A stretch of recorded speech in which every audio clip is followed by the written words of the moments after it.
Alright, David Can here with another question from your Hayes and Harris Math SL textbook. We're in Chapter 9a, and we're looking at areas of non-right angled triangles.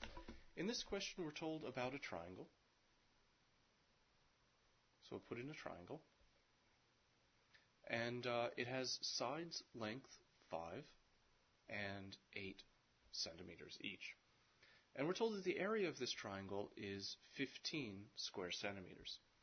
But we're also told something very important in this question. We're asked to find the possible values of the included angle. There's a big hint there, and it's telling us that there's going to be more than one answer to this question, and I'll explain why later. But for now, we want to find the included angle, and when they ask for the included angle, what they're asking for is the angle between the two sides that they're talking about.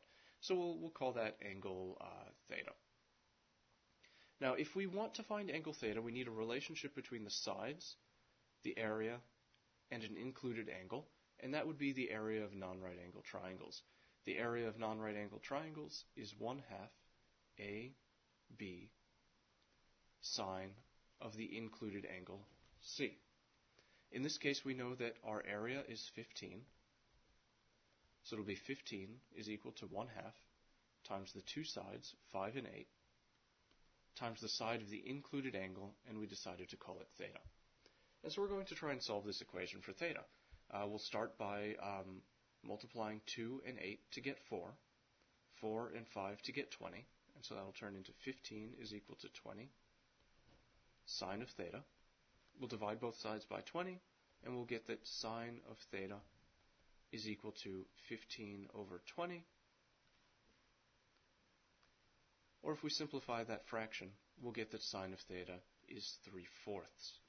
Now 3/4 is not one of the major values of sine that we need to have memorized, and so we'll have to turn to our calculator to solve this. To solve this on the calculator, we'll say theta is equal to the inverse sine of 3/4.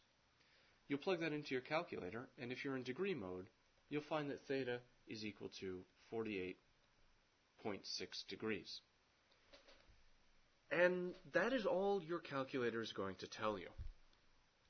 But the question implied there was more than one answer.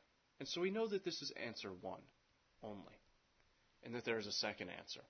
Your calculator didn't give you a hint about it, though. You need to know that whenever you take the inverse sine, or the inverse cosine, or the inverse tan of any function, or of any length, there are possibilities of additional angles. So, if we're talking about the angle inside of a triangle, that angle must be between 0 and 180 degrees. If it's more than 180 degrees, it's not really inside of a triangle anymore. So the other solution must be between 0 and 180. Now let's turn to the unit circle, and we'll try and determine what that other angle is.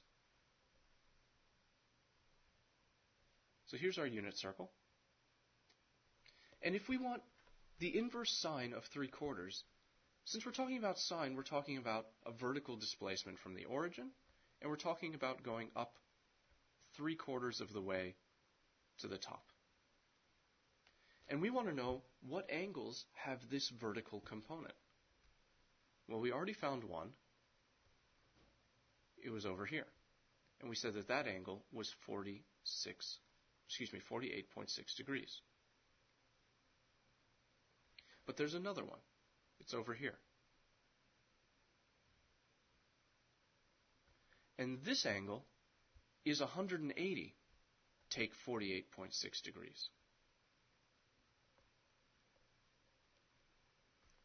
And so theta is equal to 48.6 degrees, or theta is equal to 180, take 48.6 degrees, or in other words, 131 degrees to 3 significant digits.